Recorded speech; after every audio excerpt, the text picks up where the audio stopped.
करोड़ों दर्शकों का मिल रहा साथ। एमपी की बात एमपी न्यूज के साथ। नमस्कार, आप देख रहे हैं एमपी न्यूज़ टीवी का खास शो चुनाव के नाव और मैं हूं आपके साथ नमन मटके। मध्य प्रदेश में चुनाव की हलचल है और ऐसे में बीजेपी और कांग्रेस दोनों ही दल विधानसभा चुनाव के लिए तैयार नजर आ रहे हैं। भारतीय जनता पार्टी और कांग्रेस दोनों ही दल के जो प्रत्याशी हैं वो अलग अलग विधानसभाओं में प्रचार प्रसार के लिए निकल चुके हैं। साथ ही अलग अलग मुद्दों को लेकर के वे जनता के बीच भी पहुंच रहे हैं। एमपी न्यूज़ टीवी का एक खास शो चुनाव के नाव में आप सभी का स्वागत है। आज हम उन मुद्दों पर बात करेंगे जो मध्य प्रदेश विधानसभा के चुनाव में महत्वपूर्ण होने जा रहे हैं। हमारे साथ बीजेपी और कांग्रेस के तमाम नेता जो हैं वो यहाँ पर मौजूद हैं। साथ ही जनता भी है जो तीखे सवाल इन प्रवक्ताओं से करेगी, इन नेताओं से करेगी। तो चलिए सबसे पहले मैं आपका परिचय इन प्रवक्ताओं से करा दूं। तो सबसे पहले हमारे साथ जयेश गुरनानी हैं जो कि कांग्रेस के प्रवक्ता हैं और तीखे सवालों के लिए जाने जाते हैं। उसके बाद हमारे साथ युवा कांग्रेस के शहर अध्यक्ष रमीज़ खान हैं, इनका भी स्वागत करते हैं। और साथ ही साथ मलय दीक्षित हैं जो भारतीय जनता पार्टी के लिए आईटी की कमान संभालते हैं। तो सबसे पहले मैं कांग्रेस पार्टी के पास चलूँगा और इनसे सवाल करूँगा कि मध्य प्रदेश में लगातार 18 सालों से ज़्यादा से भारतीय जनता पार्टी की सरकार है, किस तरह की योजनाओं में इन्हें कमी देखने मिली, साथ ही साथ किस तरह के मुद्दे लेकर के अब की बार कांग्रेस जो है वो जनता के बीच पहुँच रही है। रमेश भाई, किस तरह के मुद्दे लेकर के जनता के बीच जा रहे हैं? जी, 18 साल के कुशासन के खिलाफ कांग्रेस मैदान में है और मुद्दे एक नहीं अनेक हैं। सबसे बड़ा मुद्दा महंगाई, युवा जो भारी मात्रा के अंदर मतलब 45 लाख युवा तो रजिस्टर्ड है जो बेरोज़गार है, महिलाओं के खिलाफ जो अपराध हो रहे हैं, आदिवासियों के खिलाफ जो अपराध निरंतर बढ़ते जा रहे हैं और इसी तरह के तमाम जो मुद्दे हैं। किसान विरोधी सरकारें, ये हर वर्ग को, ऐसा कोई सगा नहीं जिनको इनने ठगा नहीं।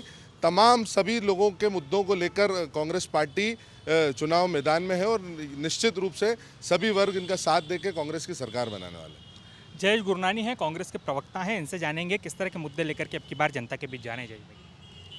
देखिए, जो मुद्दे हम जनता तक लेकर के जा रहे हैं वो जनता के ही मुद्दे हैं। जनता ने पहले हमें वो मुद्दे दिए। अब मुद्दे क्या हैं? 2019 से लेकर के आज दिनांक तक एक भी रोज़गार जो पब्लिक सर्विस कमीशन है वो नहीं दे पाया। आज ये लोग रोज़गार की बातें करते हैं, बड़ी बड़ी बातें करते हैं कि हमने इतनों को रोज़गार दे दिया। 2019 से लेकर आज दिनांक तक एक भी अपॉइंटमेंट नहीं है। अगर बात आप किसानों की करोगे तो यूरिया की ब्लैकमेलिंग, यूरिया की ब्लैक मार्केटिंग से परेशान है किसान। आज मध्य प्रदेश का किसान 27 और 28 रुपये कमा रहा है प्रतिदिन, ये मिनिमम वेजेस से भी कम है। तो किसान का जो दर्द है वो हम किसान तक लेकर के जा रहे हैं। हम उसको बता रहे हैं कि हम किस प्रकार से उसकी मदद करेंगे यदि हमारी सरकार बनती है। उसके बाद यदि आप महिलाओं की बात करेंगे तो महिलाओं के विरुद्ध जो अपराध हैं उसमें मध्य प्रदेश अव्वल है। आज ये लोग लाडली बहना, अपनी बहन की जो रक्षा नहीं कर सकता वो किस प्रकार का भाई है? आज अपने आप को मामा बोलते हैं, भाई बोलते हैं कि मैं आपकी मदद करूंगा, मैं 1,000 रुपये दूंगा, मैं आपको आपके खाते में पैसा आ जाएगा। अरे पैसे का क्या करें जब हम सुरक्षित ही नहीं इस प्रदेश में? विभिन्न प्रकार के मुद्दे हैं, चारों तरफ से घेरा चुके हैं, चक्रव्यूह में फंस चुके हैं। अब ये मान के चलिए इनकी विदाई होने वाली है और जनता ने ठान लिया है। निश्चित तौर पे कांग्रेस जो है अलग अलग मुद्दों को लेकर के विधानसभा के चुनाव में जो है तैयार नजर आ रही है। अब हम भारतीय जनता पार्टी के जो नेता हैं मलय दीक्षित, इनके पास चलेंगे और इनसे जानेंगे कि किस तरह के आरोप जो कांग्रेस ने लगाए हैं, कितनी सच्चाई इन आरोपों में है और किस तरह के विकास का विजन लेकर भारतीय जनता पार्टी अब जनता के बीच पहुंचेगी। मलय भाई, अलग अलग तरह के आरोप कांग्रेस ने आपके ऊपर लगाए हैं और इसी के साथ हमारा विकास का विजन क्या होगा भारतीय जनता पार्टी का? सबसे पहले तो आपको बताना चाहता हूँ कि हमारी भारतीय जनता पार्टी 2/3 बहुमत के साथ राज्य में फिर से सुशासन की सरकार और भारतीय जनता पार्टी की सुशासन की सरकार स्थापित करने वाली है। और रही बात प्रत्यारोपों की, आरोपों की, जिनके पास बोलने के लिए कुछ रहता नहीं है वो आरोप प्रत्यारोप पर ज़्यादा ध्यान देते हैं। हम ट्रैक रिकॉर्ड के साथ बैठे हैं, हम रिजल्ट के साथ बैठे हैं, हम हमारे रिपोर्ट कार्ड के साथ बैठे हैं। मैं 20 साल का रिपोर्ट कार्ड लेकर आया हूँ कि हमने 20 सालों में क्या करा है। हमें पूरा एक एक आंकड़ों के साथ बैठा हुआ हूँ। मेरे पास शून्य दर से लेकर न्यूनतम दर तक की गिनतियाँ हैं। जिन लोगों ने, जो महिलाओं के सशक्तिकरण की आवाज़ आज उठा रहे हैं, जो कि चुनावी माहौल आने के बाद उठा रहे हैं, उनको शायद वो समय भूल गए हैं कि जब महिलाओं की, बच्चियों की भ्रूण हत्या में मध्य प्रदेश नंबर 1 था तो वो हमारी ही सरकार थी जिसने महिला सशक्तिकरण और भ्रूण हत्या को काबू कर लिंगानुपात को बराबर लाकर खड़ा करा है। आज महिलाएं यहाँ पर सुरक्षित रूप से इंदौर शहर में रात को 2 बजे अगर घूम सकती है तो वो भारतीय जनता पार्टी का शासनकाल है, उस शासनकाल में घूम सकती है।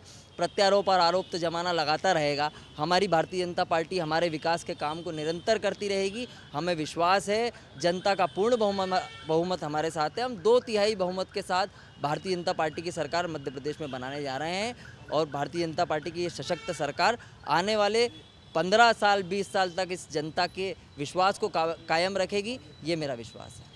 रमेश भाई, भारतीय जनता पार्टी के जो नेता हैं उन्होंने कहा है कि ये लगातार युवाओं के लिए काम हो रहा है, बेरोजगारी को लेकर के काम हो रहा है, लेकिन क्या आपको लगता है वाकई में बेरोजगारी में हम? मेरे साथी जयेश गुरनानी जी ने इनसे सवाल करा है, ये सत्ता में है, अब ये जवाब दें कि 2019 से लेकर 2023 तक एक भी रोजगार दिया क्या, सरकारी नौकरियों में कहीं पर भी वैकेंसी लेके आए क्या? और ये जो ये बात कर रहे हैं कि रिपोर्ट कार्ड लेके बैठे हैं, तो सीएजी की रिपोर्ट तो केंद्र सरकार द्वारा ही आती है, उसी के अंदर बेरोजगार 45 लाख हैं, तो केंद्र में भी इनकी सरकार, इसका ये जवाब दें। और ये जो बात कर रहे हैं कि 2 बजे तक यहाँ पर महिलाएं अगर घूम सकती हैं, तो ये भारतीय जनता पार्टी का शासनकाल ही है। तो फिर क्राइम रेट उठाकर देख लें तो महिला अपराधों के अंदर इंदौर नंबर 1 क्यों है, ये दैनिक भास्कर की फ्रंट पेज न्यूज़ है। चाइल्ड ट्रैफिकिंग में इंदौर नंबर 1 क्यों है, ये फ्रंट पेज की न्यूज़ है।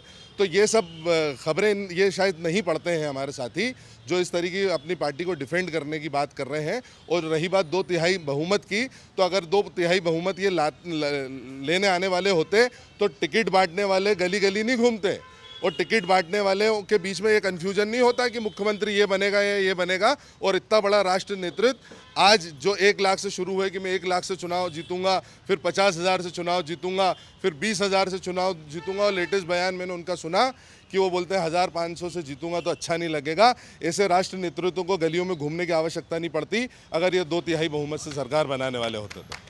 निश्चित तौर पे देखिए, कांग्रेस के अलग अलग तरह के आरोप हैं। कांग्रेस आरोप लगा रही है कि राष्ट्रीय नेतृत्व जो है अब ज़मीन पर उतर गया है।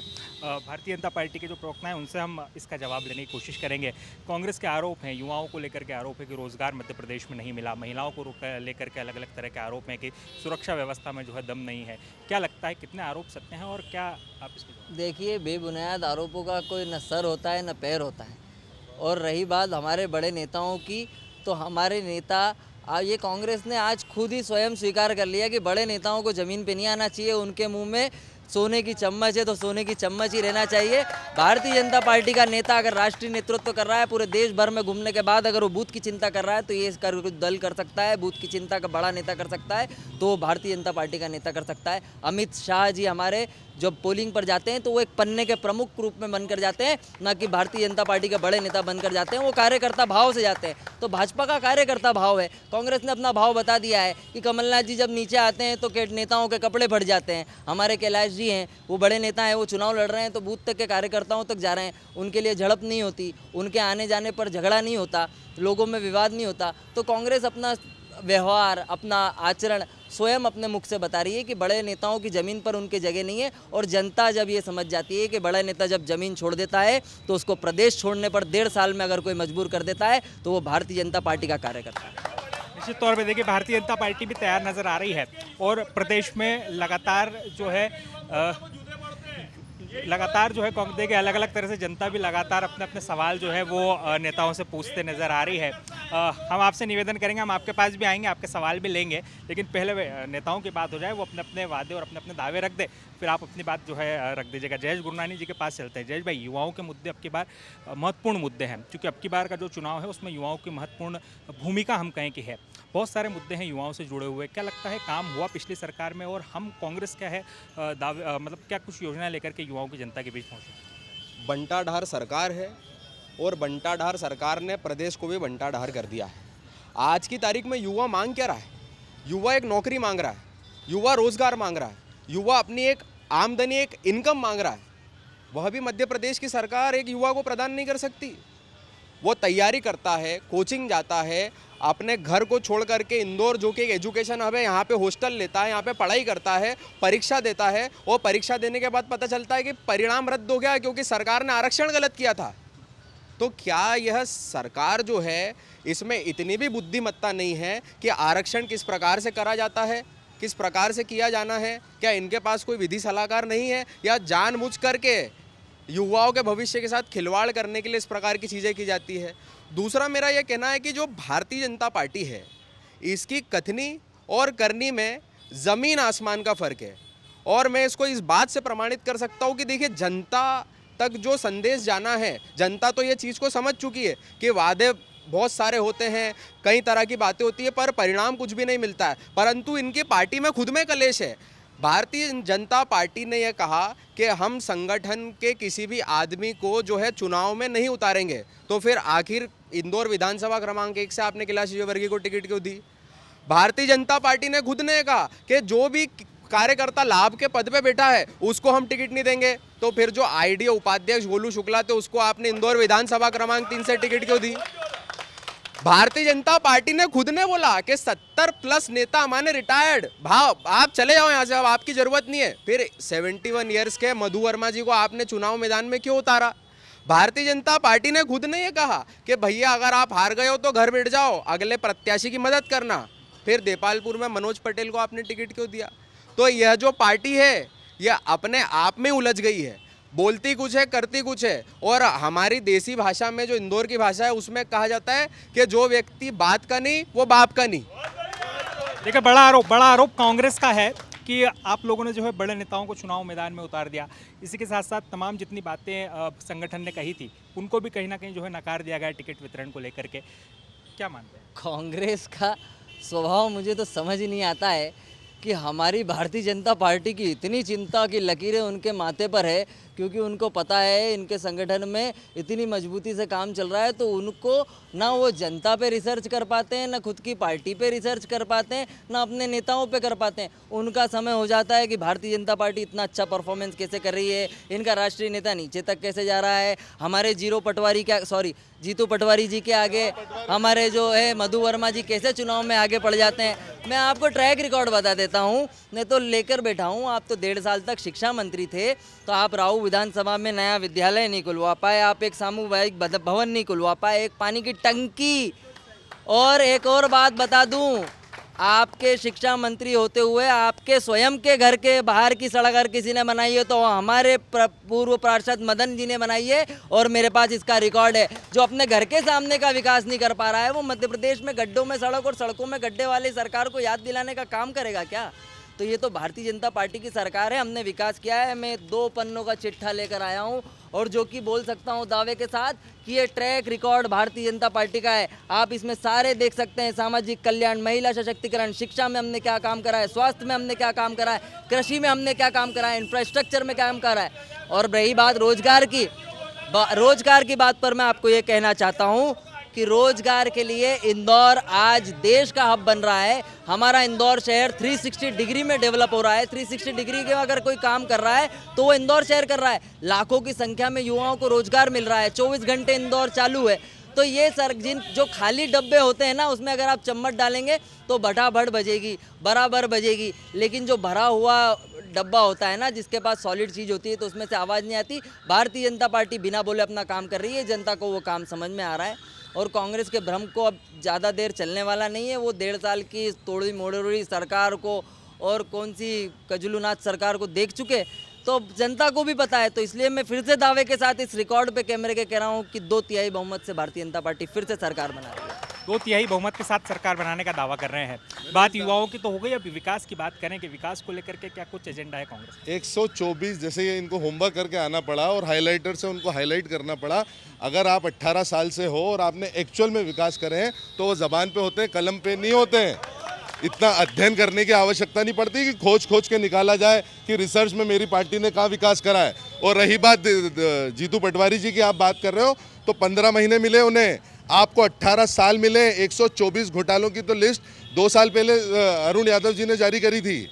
और रही बात इंदौर की, तो नाला टेपिंग में आपका घोटाला, गौशाला के आपके घोटाले, महाकाल को नहीं छोड़ा आपने, भगवान को नहीं छोड़ते हो, इतने सारे घोटाले। और ये जो बात बार बार बोल रहे हैं कि रोजगार मिल रहा है, तो मैं भी तो इनसे ये पूछ रहा हूँ कि सीएजी की रिपोर्ट तो केंद्र सरकार जारी करती है ना, उसमें 45 लाख युवा बेरोजगार क्यों है ऑन रिकॉर्ड? इसको कैसे डिनाई करेंगे ये? क्या कहेंगे मलय भाई? देखिए, बंद घड़ी रहती है ना, उसका कांटा आप देखते हो एक ही जगह अटका रहता है, टिक टिक टिक टिक टिक। तो कांग्रेस की वही स्थिति हो गई है। वो कांटा वहीं पर अटका हुआ है। हम तो राउंड द क्लॉक काम कर रहे हैं, हम रोजगार के लिए प्राइवेट इंफ्रास्ट्रक्चर बना रहे हैं, हम IT कंपनीज को एस्टेब्लिश कर रहे हैं। हमारे इंदौर में सिम्बोसिस है, नरसिम्हा है, प्राइवेट कंपनियां हैं और हमारा इंदौर आज मध्य प्रदेश में ट्रेडिंग का हब है। मैं दावे के साथ बोल सकता हूँ जिस स्पीड से मेट्रो ट्रेन बन रही है, वो मेट्रो ट्रेन आने के बाद इंदौर के 360 डिग्री में बहुत स्पीड में होगा। और अगर आज कांग्रेस की सरकार होती, कमलनाथ जी की सरकार होती, तो ये मेट्रो के पिल्लर खुद नहीं खड़े होते, बैसाखियों पर खड़े होते। देखिए, निश्चित तौर पे तो दोनों ही पार्टियां अपने अपने दावे और वादे कर रही है। अब हम जनता के पास चलेंगे, चूंकि यहाँ से ज़्यादा गर्म माहौल हमको जनता के बीच नज़र आ रहा है। लोगों के अपने अपने मुद्दे हैं, जनता के अपने अपने मुद्दे हैं। सबसे पहले मैं आपसे जानना चाहता हूँ, क्या कुछ मुद्दे हैं और क्या कुछ सवाल आप यहाँ पर हमारे? मेरे बेसिक मुद्दे हैं। पिछले साल रेन वाटर हार्वेस्टिंग के इनने आंकड़े बताए थे, हज़ारों की संख्याओं में रेन वाटर हार्वेस्टिंग इनने करे थे। आज ज़मीन पे एक भी रेन वाटर हार्वेस्टिंग का मुझे बता दे कि आज रेन वाटर हार्वेस्टिंग है ज़मीन पे, तो मैं मान जाऊँगा कि रेन वाटर हार्वेस्टिंग है। सब करोड़ों के घोटाले यहाँ पे करे। आज नगर निगम ने, आप देखोगे ड्रेनेज के, नाली ट्रैपिंग के काम करे। एक भी मेरे को बताओ बारिश में कौन सी नाली ट्रैपिंग सक्सेस हुई है इनकी? एक भी नाली ट्रैपिंग सक्सेस हुई हो तो उसके लिए मैं बैठा हूँ और मुझे बता दे कि एक भी हाँ कि हाँ यहाँ पे नाली, हर जगह आप देखोगे पानी का BRTS पर पूरा पानी भरा हुआ है। यहाँ तक कि एक एक्टिवा यहाँ से उधर नहीं जा पा रही थी। तो ऐसा जमीनी मुद्दे बात करना, आज देखेंगे आज विधानसभा 3 पूरा खुदा हुआ है, पूरा इंदौर शहर खुदा पड़ा हुआ है। ये विकास है इंदौर खुदा हुआ ना। जहाँ नर्मदा लाइन डाली है तो वहाँ गंदा पानी आ रहा है, जहाँ सड़क बनाई है उसको फिर खोद के ड्रेनेज लाइन डाल रहे हैं। तो क्या ड्रेनेज लाइन पहले डालनी तो बाद में क्यों डाली जा रही है? मलय भाई, पूछना चाहेंगे, विकास के तमाम तरह के वादे हुए, दावे हुए, अलग अलग तरह की योजनाएं मध्य प्रदेश में सरकार लाई, लेकिन क्या उन योजनाओं का लाभ वाकई जनता को मिल पा रहा है? क्या हमने जो विकास के वादे किए, विकास के दावे किए, क्या वो सही हैं? क्या विकास वाकई जमीनी स्तर पर हुआ? देखिए, आज 4 तारीख है, परसों 7 तारीख है और उसके बाद 10 तारीख को धनतेरस है। 7 तारीख को हमारी हर लाडली बहन के खाते में 1250 रुपये भारतीय जनता पार्टी की सरकार की इस दिवाली का दीपक जलाने वाली है।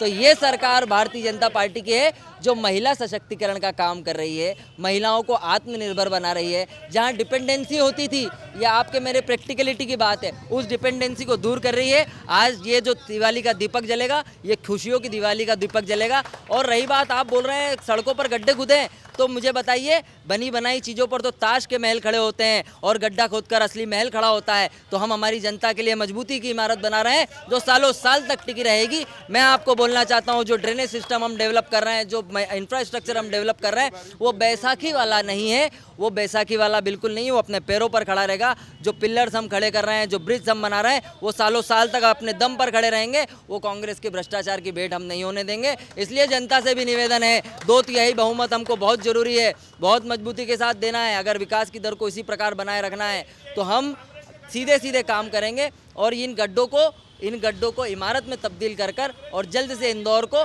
एक स्वर्णिम इंदौर बनाएंगे। देखिए, जब भी हम बात लाडली बहना योजना की करते हैं या नारी सम्मान योजना की करते हैं, तो जनता की एक प्रमुख बात उसमें शामिल होती है और वो कहते हैं कि मुफ्त की रेवड़ियाँ कब तक बांटी जाएंगी? क्या जनता का टैक्स इसी प्रकार से जो है योजनाओं के तहत बांट दिया जाएगा? इसको लेकर के हम कांग्रेस से सवाल करेंगे। क्या कारण है कि चुनाव आते हैं उससे पहले अलग अलग तरह की योजनाएं जो है आ जाती हैं? लाडली बहना योजना आ गई, कांग्रेस ने भी फिर वादा किया कि हम नारी सम्मान योजना लेकर के आएंगे। एक आम आदमी टैक्स भरता है, लेकिन उस टैक्स का जब इस तरह का उपयोग होता है, क्या आपको लगता है वाकई सही है? पहले तो सबसे पहला सवाल कि 18 साल में शिवराज सिंह चौहान का लाडली बहनों के प्रति प्रेम कहाँ था? जो उनकी जिम्मेदारी थी वो कहाँ थी? आप कांग्रेस पे रेवड़ी की बात कर रहे हैं, तो ये चीज़ इनने सरकार में थे, कभी बहनों का ख्याल नहीं आया। चुनाव से पहले जब कमलनाथ जी ने टेलीविज़न के चेहरा शिवराज सिंह चौहान और विजन का चेहरा कमलनाथ, जब कमलनाथ जी ने अपनी योजनाएं, अपनी सोच बताई कि एक आम नागरिक के उत्थान के लिए ये मूलभूत सुविधाओं की आवश्यकता है, इन चीज़ों से उसकी जो महंगाई से कमर टूटी है उसमें काफ़ी हद तक रिपेयरिंग होगी, इस चीज़ को लेकर अगर आए हैं तो वो गलत नहीं है। और उसी को कॉपी कर रहे हैं शिवराज सिंह चौहान और इम्प्लीमेंट कर रहे हैं चुनाव से जस्ट पहले। और कर्जा लेके 2000 करोड़ का कर्ज आपको चुनाव से पहले लेने की आवश्यकता क्यों पड़ी? आप 18 साल से काबिज थे, जब आपको इन सारी चीज़ों की याद क्यों नहीं आई? तो जो पॉलिसीज़ है ना, वो आम नागरिक के उत्थान के लिए है, जो कर्नाटक के अंदर, राजस्थान के अंदर और छत्तीसगढ़ के अंदर कांग्रेस ने करके दिखाया है। जो चीज़ें दे रहे हैं उससे एक आम नागरिक की ज़िंदगी बेहतर बनेगी। जयेश भाई, लगातार कांग्रेस जो है आरोप लगाती रही भारतीय जनता पार्टी की कि कई आपराधिक प्रवृत्ति के लोगों को जो है भारतीय जनता पार्टी ने अब की बार टिकट दे दिया है। ये किस तरह का आरोप है और उसमें कितनी सत्ता? देखिए, भारतीय जनता पार्टी जो है अपराधियों का संरक्षण करना उनका एक मुख्य दायित्व है और वो अपना दायित्व बखूबी निभाती है। कैलाश विजयवर्गीय जी मनोज परमार के गले पे हाथ रख के बोलते कि एसपी डीएसपी को मैं फ़ोन कर देता था और मनोज परमार आता था और आंदोलन करता था। तो मनोज परमार जो लिस्टेड गुंडा इंदौर का, कैलाश विजयवर्गीय जी एक जनप्रतिनिधि, बतौर जनप्रतिनिधि आप फ़ोन करते थे एसपी डीएसपी को और कहते थे कि मैं चमका देता था उनको। तो आप सोच लीजिए ये संरक्षण नहीं तो क्या है। युवराज उस्ताद को भारतीय जनता पार्टी ने पार्षद का टिकट दिया, बाद में परिवर्तित करना पड़ा। जब भारतीय जनता पार्टी में विरोध हुआ, कह रहे गुंडों को संरक्षण करो पर उनको नेता तो मत बनाओ। भाई नेता तो हमको बने रहने दो। तो आप देखिए कि इनका जो चरित्र है, चाल चरित्र में कितना अंतर है। गुंडों का संरक्षण करना इनका एक सबसे प्रमुख काम है और फिर उसके बाद ये बोलता है कि हम प्रदेश में सुशासन लाएंगे। अरे प्रदेश में सुशासन आएगा किस प्रकार से? आज आप देखिए गोलू शुक्ला को जो है टिकट दे दिया गया है। गोलू शुक्ला अपने आप में ये कहते हैं कि भैया मेरे ऊपर कोई आपराधिक प्रकरण नहीं है। आप उनका एफिडेविट उठा के देखिए, भाई साहब के पास 3-3 पिस्तौल हैं। अरे उन 3 पिस्तौलों का करोगे क्या आप? ये भी तो जनता को जवाब दीजिए आप, क्या आपने 3 पिस्तौल रखी किसके लिए? क्या ये यही दिखा के जनता से वोट लोगे? तो इस प्रकार की जो चीज़ें हैं यह साफ तौर पर दिख रही है भारतीय जनता पार्टी की। जैसा कि मैंने पहले कहा कि कथनी और करनी में ज़मीन आसमान का फ़र्क है। जो यह लोग बयान देते हैं आप उसका सीधा उल्टा कर लो, वही इनके आपको ग्राउंड रियलिटी मिलेगी। देखिए, निश्चित तौर पे हमारे साथ भारतीय जनता पार्टी के वरिष्ठ नेता प्रदीप नायर भी जुड़ गए हैं। अब उनसे हम बातचीत करेंगे और उनसे जानने की कोशिश करेंगे। वैसे कांग्रेस का आरोप है कथनी और करनी में अंतर है। जनता साक्षी है, कांग्रेस के नेताओं को बोलने की ज़रूरत नहीं है। पिछले 18 साल से शिवराज जी के नेतृत्व में जो भारतीय जनता पार्टी सरकार ने जो कार्य किए हैं वो हमारे लिए उतना ही काफ़ी है। कांग्रेस के पास बोलने के लिए कुछ है नहीं, उपलब्धियां कुछ है नहीं, कार्यकर्ता है नहीं, नेता है नहीं। जो लोग नेता 2 लोग हैं उनके नेतृत्व में, दिग्विजय सिंह जी और माननीय कमलनाथ जी, एक दूसरे के कपड़े फाड़ने में लगे हुए हैं। जब शीर्ष नेतृत्व भी ऐसा करेंगे तो बाकी छोटे कार्यकर्ताओं के बारे में तो बात करने की कोई ज़रूरत ही नहीं है मुझे। जय वीरू की अब की बार बहुत बात हो रही है, कांग्रेस में भी जय वीरू, भारतीय जनता पार्टी में भी जय वीरू। क्या लगता है कौन है कांग्रेस में जय वीरू और भारतीय जनता पार्टी में कौन है? नहीं, जय वीरू की बात जो करते हैं कांग्रेस में तो है कौन लोग हैं वहाँ पे? 2 ही तो चेहरे हैं। जहाँ तक भारतीय जनता पार्टी की बात है वहाँ जय वीरू की ज़रूरत नहीं है। वहाँ पर स्थापित नेता है जो ईमानदारी से जनता के लिए काम करने वाले लोग हैं और विचारधारा के लिए काम करने वाले लोग हैं। तो वो व्यक्तिगत स्वार्थ से उठकर समाज और राष्ट्र के लिए काम करने वाले लोग हैं। वहाँ पर फिल्मी कैरेक्टर की ज़रूरत नहीं है वहाँ पे। रमेश भाई, जय और वीरू की बात हो रही है, भारतीय जनता पार्टी लगातार दिग्विजय सिंह कमलनाथ पर इसको लेकर के निशाना साध रही है, क्या लगता है? जी, मैं पहले अपने आदरणीय साथी का एक सवाल का जवाब देना चाहता हूं। आपने कहा कांग्रेस के पास कार्यकर्ता नहीं, नेता नहीं है। भारतीय जनता पार्टी की 9 सीटें निकाल के देख लो। उषा ठाकुर जी निवासी 1 नंबर की, लड़ती महू से। 3 नंबर के लोकल जो स्थानीय नेतृत्व है वो निरंतर मांग करते आया कि हमारा स्थानीय उम्मीदवार उतारो, स्थानीय उम्मीदवार उतारो। उसको एक्सपेरिमेंट की सीट बना दी आपने। 1 नंबर में आपको नेतृत्व नहीं नज़र नहीं आता। मैं तो नायर साहब से पूछूंगा, इतने समय से सेवाएं दे रहे हैं, आप तक के नेतृत्व को सही पटल पे नहीं पहुंचा पाई भारतीय जनता पार्टी। 1 नंबर के अंदर इतने पोटेंशियल भारतीय जनता पार्टी के नेता थे लेकिन उनको एक स्थानीय नेता नज़र नहीं आया। और आप हमें बोल रहे हैं कि कांग्रेस के पास नेता नहीं है। रही बात जय वीरू की, तो जय वीरू ने गब्बर को मारा था और इस मध्य प्रदेश के भ्रष्टाचार में लिप्त गब्बर शिवराज सिंह चौहान है। और एक बात और आदरणीय नायर जी ने बात बोली थी कि शिवराज सिंह चौहान के नेतृत्व में, अगर शिवराज सिंह चौहान के नेतृत्व में होता तो चेहरे को परिवर्तन करना या जनता के बीच में कन्फ्यूजन क्रिएट करना कि मुख्यमंत्री का चेहरा आने वाले समय में कौन होगा, इस बात की आवश्यकता नहीं पड़ती। कि कैलाश जी बोल रहे हैं कि मैं वहाँ से फ़ोन कर दूंगा तो वो ये प्रोजेक्ट करना चाह रहे हैं कि वो सीएम होंगे, ज्योतिरादित्य सिंधिया सीएम होंगे या नरेंद्र सिंह तोमर सीएम होंगे या नरोत्तम मिश्रा सीएम होंगे। तो ये कन्फ्यूजन भारतीय जनता पार्टी में है। कांग्रेस के अंदर स्पष्ट है, कमलनाथ जी के नेतृत्व में सब खुशी से काम कर रहे हैं और आने वाले समय के अंदर आप देखेंगे कि कांग्रेस बढ़ चढ़ के बहुमत हासिल करेगी और सरकार बनाएगी। जय भाई, एक बड़ा सवाल ये है कि इससे पहले कांग्रेस को 2018 में जनता ने मौका दिया, 15 महीने सरकार चली और वो सरकार किसी तरह से जो है गिर गई। लेकिन अब की बार जनता ये जानना चाहती है कि यदि फिर से कांग्रेस को मौका दिया जाता है तो क्या एक बार फिर से वो परिस्थितियां नहीं बनेंगी? किस तरह से हम अपने नेताओं को संभालेंगे? जो कैंसर था हमने काट के फेंक दिया तो कैंसर चले गया। अब कैंसर इनके माथे आ गया है। अब भारतीय जनता पार्टी जो है वो 2 फाड़ों में हो गई। एक महाराज, एक शिवराज। महाराज बोलते मुझे इतने टिकट दो, नहीं तो मैं आपका कुर्ता खींचूंगा। शिवराज बोलते नहीं नहीं महाराज दूर हो जाओ, आपको टिकट कम मिलेंगे, नहीं तो फिर आप मंत्रालय भी मांगोगे। तो इस प्रकार की जो स्थिति है भारतीय जनता पार्टी में उत्पन्न हो गई है। हमारे तो खून में कांग्रेस है, हमारा डीएनए यदि कोई देखेगा तो उसमें कांग्रेस निकलेगी, पर इनका डीएनए चेक कराएंगे तो इनके डीएनए में कैलाश बीजेपी, किसी के डीएनए में मामा की बीजेपी, किसी के डीएनए में नरोत्तम मिश्रा की बीजेपी। तो ये इतने फाड़ों में बढ़ गई है। तो आज की जो स्थिति है वो बिल्कुल स्पष्ट है। पूर्ण बहुमत के साथ आज कांग्रेस पार्टी अपनी सरकार जो है बनाने वाली है। हमारे मुख्यमंत्री कमलनाथ जी होंगे। हम तो डंके की चोट पे सीना ठोक के बोलते हैं कि कमलनाथ जी मुख्यमंत्री बनेंगे। ये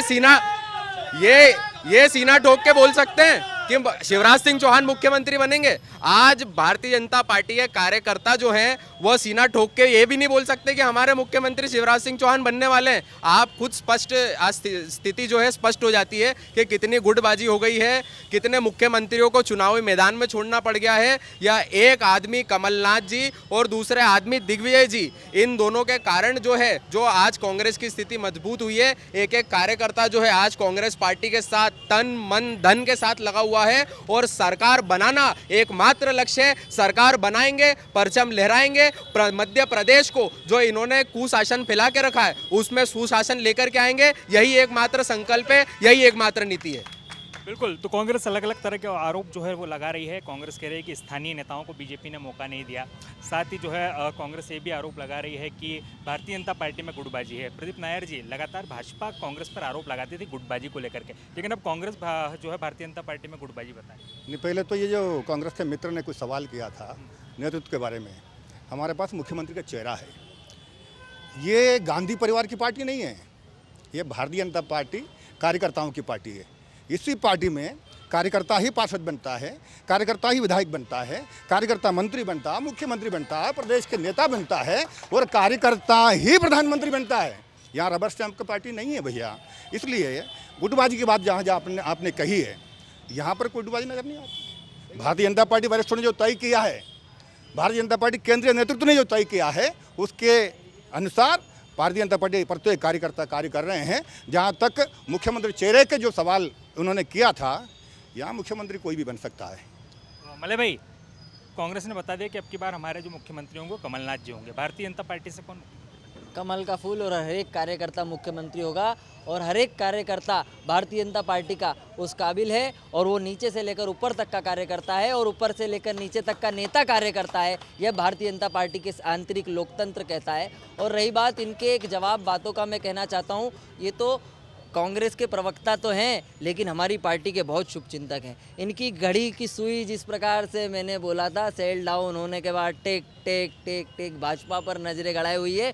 जहां पर सत्ता बनने वाली होती है नज़रें वहीं पर होती है, तो इनकी नज़रें हट चुकी है। आपको बताना चाहता हूं, जिस बात को इन्होंने बोला कि कैंसर हट गया, कैंसर हट गया, कैंसर हट गया, मैं आपको फिर से बताना चाहता हूँ, वो कैंसर नहीं हटा। वो मुखौटा था, कमलनाथ का दोहरा चरित्र था। चेहरा मुखौटे पे सिंधिया का लगाया, पीछे खुद बैठ गया और अपना चुनाव जीत गया। तो ऐसे नेता को, ये खुद के नेता जिस पर महाराज के नाम पर ये चुनाव लड़े और जनता ने आशीर्वाद दिया, जब उसको दरकिनार कर दिया गया तो वो नेता और समझू राष्ट्रभक्त व्यक्ति हमारी भारतीय जनता पार्टी में आया। आज भारतीय जनता पार्टी के साथ सम्मान के साथ खड़ा है, उनके कार्यकर्ता खड़े हैं और भारतीय जनता पार्टी की विचारधारा को, राष्ट्रवादिता को आगे बढ़ा रहे हैं। और रही बात ये कि जब हमारी नस काटी जाएगी तो मेरे यहाँ पर किसी नेता का नाम नहीं निकलेगा। हो सकता है कांग्रेस के डीएनए में राहुल गांधी उछल उछल के निकले, लेकिन मेरे भारतीय जनता पार्टी के कार्यकर्ता के पास तिरंगा निकलेगा, राष्ट्रवादिता निकलेगी। अभी मैं संसद के दौरे पर गया था, कुछ प्रमुख लोगों को बुलाया था, तो राहुल गांधी जी से मेरी एक अल्प भेंट हुई। राहुल गांधी जी ने मुझे देखकर से भी बोला कि you are looking like a superstar. मेरे पास वीडियो है।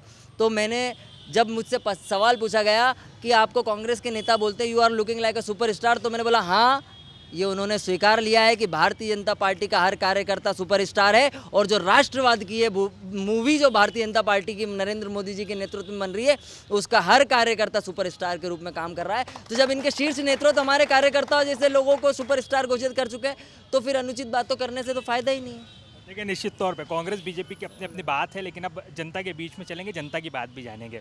आपसे मैं जानना चाहता हूँ किस तरह के मुद्दे हैं, क्या परेशानियाँ हैं, क्या समस्याएं हैं जो आप बताओ। परेशानी समस्या तो कुछ नहीं है। सबसे मेन मेरा कहना ये है कि कमलनाथ जी की सरकार बनी थी पिछली बार, जो कि टूट गई थी। जो लीडर अपने विधायकों को नहीं संभाल सकता, वो सरकार क्या संभालेगा? बस मेरा यही कहना है, एक विजन होना चाहिए, एक लीडरशिप होना चाहिए एक मुख्यमंत्री के अंदर, जो कि कमलनाथ जी के अंदर बिल्कुल नहीं थी। जो अपने लीडर्स को नहीं संभाल पाए, वो हमारे प्रदेश को नहीं संभाल सकते। देखिए, ये बात तो हमने जो है नेताओं से पूछ ली। दूसरे सवाल की तरफ हम चलेंगे। आपका क्या सवाल है? सर, कांग्रेस इतने सालों से सत्ता में थी, राम मंदिर क्यों नहीं आया? क्यों मोदी जी की सरकार में ही राम मंदिर का और सनातन धर्म को प्रमोट करा जा रहा है? छिंदवाड़ा की राम कथा में कमलनाथ जी ने बयान दिया कि वो सनातनी है, फिर उसके बाद 15 से 20 दिन में उनके बयान क्यों चेंज हुए हैं? तो ये जो है कांग्रेस का दोहरा मुकुटा है। देखिए, बड़ा मुद्दा है यहाँ पर। राम मंदिर की बात है, हिंदुत्व की बात है। कांग्रेस के प्रवक्ताओं के पास चलेंगे और उनसे ही जानने की कोशिश करेंगे। राम मंदिर का मुद्दा एक बार फिर से गर्म हो गया है, हिंदुत्व का मुद्दा एक बार फिर से गर्म हो गया है। आरोप लग रहे हैं कि कांग्रेस को चुनाव के वक्त ये चीज़ याद क्यों आती? हर समस्या का समाधान हिंदू और मुसलमान। भारतीय जनता पार्टी फैक्ट्स और फिगर्स पे कभी बात नहीं करेगी, युवाओं के उत्थान की कोई बात नहीं करेगी। हमारे जो आदरणीय साथी हैं, मैंने इनको अभी ऑफ कैमरा सलाह दी कि आप जिस एक्शन से बात करते हैं, आपको प्रवक्ता होना चाहिए। आईटी सेल छोड़ दो, सिर्फ लच्छेदार बातें करना, एक्शन के अंदर बातें करना, ये नहीं। आप सत्ता में हो 18 साल से, हम सवाल करेंगे, आपको जवाब देना पड़ेगा विद प्रूफ और विद फैक्ट्स एंड फिगर्स। इससे होता है लच्छेदार बातों से और स्टाइल से और इस बातों से आप जनता के सवालों को नकार नहीं सकते। मैंने इनसे तीसरी बार सवाल कर रहा हूँ, 45 लाख युवा बेरोजगार क्यों हैं? क्यों है 45 लाख युवा बेरोजगार? और जो मेरे आदरणीय साथी ने इनसे सवाल करा था कि 2019 से लेकर 2023 तक एक भी सरकारी भर्ती नहीं हुई, इस पे जवाब दें वो। राहुल गांधी जी ने इनको सुपरस्टार बोल दिया, ये मूवी, ये फलान, इन सारी बातों से किसी का उत्थान नहीं होना है, ना इनका ना मेरा। जनता की जो पीड़ा है उसको इस मीडिया के माध्यम से हम रख रहे हैं और ये सत्ता में 18 साल से, इनको इस बात का जवाब देना चाहिए। जयेश भाई, लगातार कांग्रेस पूछते रही कि राम मंदिर कब बनेगा, तारीख बताइए, तारीख बताइए। अब तो तारीख भी सामने आ गई है। राम देखिए, राम मंदिर बनेगा, बढ़िया भव्य बनेगा, मैं भी दर्शन करने जाऊंगा और अन्य साथियों से भी निवेदन करूंगा कि दर्शन करने जाएं। परंतु राम मंदिर बनाया किसने और राम मंदिर बन क्यों रहा है? राम मंदिर माननीय उच्चतम न्यायालय के आदेश के बाद बन रहा है, कोई भारतीय जनता पार्टी की बपूती नहीं है राम मंदिर। आज ये राजनीति करने के लिए राम मंदिर की बातें कर रहे हैं, परंतु आप देखिए तो सही, आखिर राम मंदिर क्यों बन रहा है? क्योंकि सुप्रीम कोर्ट ने आदेश दिया, उसके बाद बन रहा है और हम उस फैसले को स्वीकार करते हैं, स्वागत करते हैं। अब मैं दूसरी बात करना चाहूँगा, हिंदुत्व की बात कर रहे हैं, हिंदुओं की मंदिरों की बात कर रहे हैं। मेरे दोनों आदरणीय साथी जो हैं मलय जी और प्रदीप जी मेरे साथ में हैं। ओपन चैलेंज में देना चाहता हूं इनको। एक प्रश्न पूछूंगा, यदि उत्तर दे देंगे तो आप जहां जिस बटन पे बोलेंगे दबाने के लिए इस चुनाव में वो बटन दबा दूंगा। प्रश्न यह है कि भारतीय जनता पार्टी हिंदुओं की मंदिरों की बात करती है, परंतु आज दिनांक तक जो हिंदू मंदिर है उसको आप शासन प्रशासन से मुक्त क्यों नहीं करा पाए? आज खजराना गणेश यदि आप जाएंगे तो वहाँ का हेड कलेक्टर है, पंडित नहीं है, पुजारी नहीं है, शास्त्री नहीं है, एक कलेक्टर है। शासन ने उसको अपने कब्जे में रख रखा है। महाकाल मंदिर यदि आप जाएंगे, मैं जाऊं, आप जाएं या जनता जाए, अगर गर्भगृह में दर्शन करने हैं तो सबसे पहले कलेक्टर की रसीद कटती है 1500 रुपये की, उसके बाद दर्शन हो पाते हैं। कलेक्टर ये डिसाइड करता है कि वीआईपी कौन है, वीवीआईपी कौन है, प्रोटोकॉल किसका होगा। तो आखिर मंदिरों को आप शासन प्रशासन से मुक्त नहीं कर पाए और आज आप उन्हीं मठाधीशों से और उन्हीं हिंदू लोगों से आप कह रहे हैं कि आप हमें, अरे आपको वोट क्यों दें? आपने हिंदुओं के लिए आखिर किया क्या? और दूसरे समाज की यदि आप बात करेंगे तो वक्फ की बात करेंगे तो वक्फ जो है सरकार के अधीन नहीं होता। आप गुरुद्वारा की बात करेंगे, गुरुद्वारे सरकार के अधीन नहीं होते। चर्च की बात करेंगे, गिरजाघर चर्च भी जो है वह सरकार के अधीन नहीं होता। तो मंदिर के साथ आखिर इंसाफ क्यों और कब हमें न्याय मिलेगा? मैं आज घोषणा भी करता हूं कि यदि कमलनाथ जी की सरकार आती है तो मैंने व्यक्तिगत रूप से उनसे यह निवेदन किया था और जिस निवेदन को उन्होंने स्वीकार भी किया है कि यदि वह आएगी कांग्रेस की सरकार तो सबसे पहले यह जो शासन प्रशासन या मंदिरों पे बैठा हुआ है सबको हटा करके पुजारियों को, शास्त्रियों को, मठाधीशों को हम यहाँ पर बिठाएंगे और वही जो है सनातन को आगे लेकर के जाएंगे। देखिए, बड़ा आरोप कांग्रेस ने यहाँ पर लगाया है और वाकई जब जनता किसी मंदिर में जाती है, भक्त किसी मंदिर में जाते हैं तो अपने आप को ठगा सा महसूस करते हैं। इसका जवाब हम प्रदीप नायर जी से जानेंगे, चूँकि प्रखर हिंदुवादी नेता भी हैं ये। नायर साहब, क्या लगता है जब मंदिरों में जाते हैं, वीआईपी व्यवस्था वहाँ पर देखते हैं, कांग्रेस ने कहा है कि हमारी सरकार बनेगी तो इन व्यवस्थाओं को हम खत्म करेंगे, क्या आपको वाकई नहीं लगता कि जो भक्त वहाँ पर श्रद्धा और आस्था के साथ जाते हैं वो अपने आप को इन व्यवस्थाओं से ठगा हुआ महसूस करते हैं? व्यवस्थाएं हैं, देश को चलाने के लिए, किसी संस्था को चलाने के लिए व्यवस्थाओं की जरूरत पड़ती है। जहाँ तक कांग्रेस के मित्र कह रहे थे अगर हमारी सरकार आई तो, ये सरकार कांग्रेस की आने वाली नहीं है यहाँ पर। और मुझे आश्चर्य की बात है, जीवन भर राम जी का विरोध करने वाले लोग, राम को काल्पनिक बताने वाले लोग, राम के अस्तित्व पर सवाल करने उठाने वाले लोग आज राम जी के हो गए, है ना। ये 50 साल तक इस देश में गांधी परिवार और कांग्रेस पार्टी के शासन रहा। 50 साल में किसी पंडित के बारे में सोचने का मतलब इनको अवसर नहीं मिला या सोच नहीं पाए।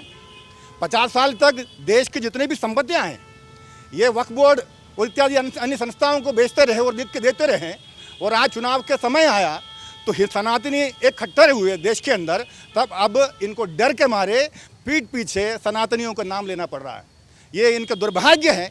जीवन भर इनके नेता हमेशा राम जी को काल्पनिक बताते रहे, चाहे सोनिया गांधी हो, राहुल गांधी हो, प्रियंका गांधी हो, या गांधी परिवार हो, या कमलनाथ जी हो।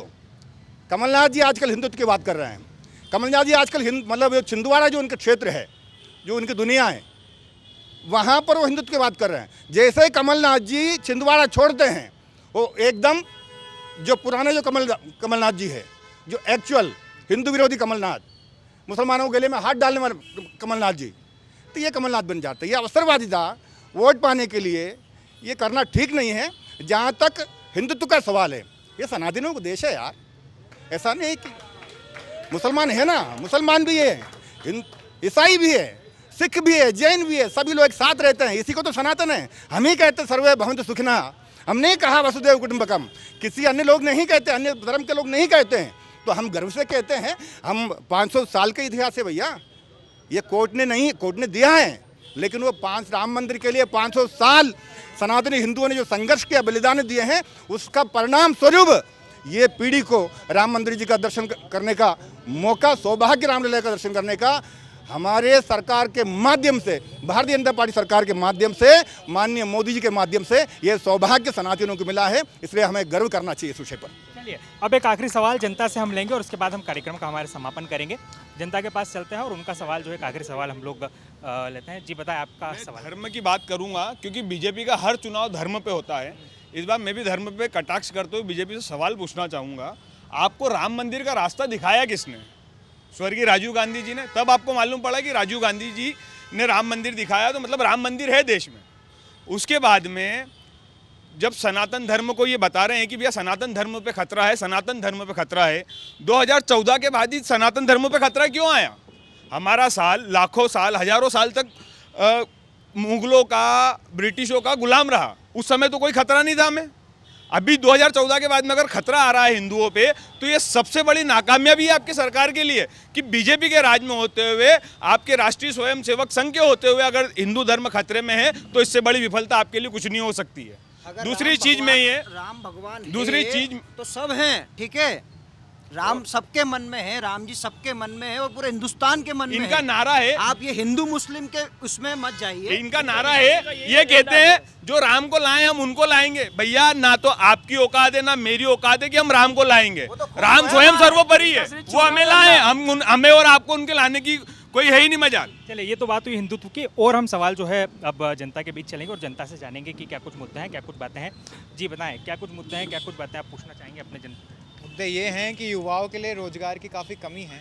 तो ये सवाल मेरा दोनों से है कि अगर कांग्रेस की गवर्नमेंट बनती है तो युवाओं के लिए क्या काम किया जाएगा, और भाजपा की बनती है तो वो क्या काम करवाएंगे युवाओं के लिए।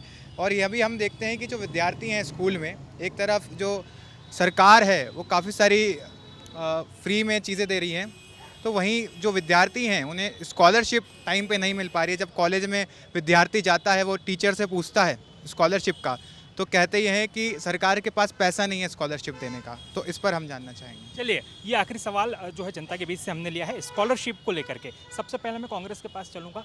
जनता पूछ रही है भारतीय जनता पार्टी से स्कॉलरशिप क्यों नहीं मिल रही, स्कॉलरशिप में इतनी दिक्कतें क्यों आ रही है, क्या? अरे सिर्फ अकेला स्कॉलरशिप नहीं, पटवारी भर्ती घोटाला हो, तमाम 14 लाख लोग मध्य प्रदेश के अंदर पटवारी परीक्षा देते हैं, उनके साथ क्या हुआ है आपने देख लिया। लल्लन टॉप का इंटरव्यू सबने देखा होगा मेरे ख्याल से। एक भारतीय जनता पार्टी के विधायक के कॉलेज के अंदर सेंटर बनता है, टॉप 10 जो लोग आते हैं वो एक ही जगह से और एक ही समाज के लोग आते हैं। इतना भ्रष्टाचार, 14 लाख लोगों का भविष्य खा गए तुम, व्यापम तुम्हारे उसके अंदर हुआ। ऐसे मतलब सिर्फ स्कॉलरशिप नहीं, युवाओं के से जुड़े हुए तमाम मुद्दे। हमारे साथी ने कब से ये चौथी बार सवाल हुआ उनसे कि 2019 से लेकर 2023 तक एक सरकारी भर्ती बताओ, तो युवा जाए तो जाए कहाँ? तो स्कॉलरशिप क्या देंगे ये? इनने युवाओं को बेरोजगार कर दिया और इनके मंत्री ये कहते हैं कि पकोड़ा तलना भी रोजगार है और आत्मनिर्भर बनो। तो पढ़ाई क्यों करा रहे हैं भैया? MBA आदमी क्यों करे, डॉक्टर क्यों बने?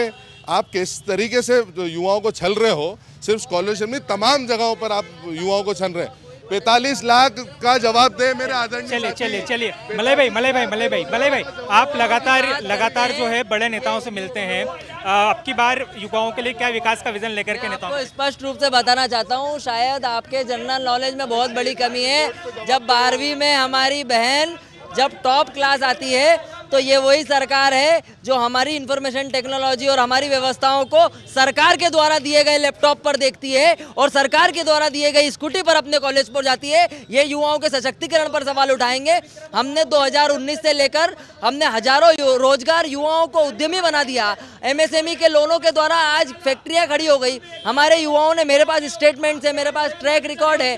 और रही बात ये, जब धर्म और कर्म की बात करते हैं तो जो राम मंदिर के खिलाफ एफिडेविट देने वाली सोनिया मोंटिनो की जो सरकार है, उससे मैं पूछना चाहता हूं कि राम मंदिर के खिलाफ आपने तो काल्पनिक बताया था, आज कार्यकर्ताओं को पपेट बनाकर बता दिया कि राम नाम जपना है और पराया धाम अपना है। चले तो ये तो बात हुई मध्य प्रदेश के विधानसभा चुनाव को लेकर के, जहां बीजेपी और कांग्रेस दोनों ही दलों ने अपनी अपनी बात रखी। साथ ही जनता ने भी कई तरह के सवाल जो है बीजेपी और कांग्रेस के नेताओं से यहाँ पर किए हैं। इसी तरह की खबरों से जुड़ने के लिए हमारे साथ बने रहिए। इंदौर से वीडियो जर्नलिस्ट अरुण अर्दो के साथ नमन मटके। करोड़ों दर्शकों का मिल रहा साथ, MP की बात MP न्यूज के साथ।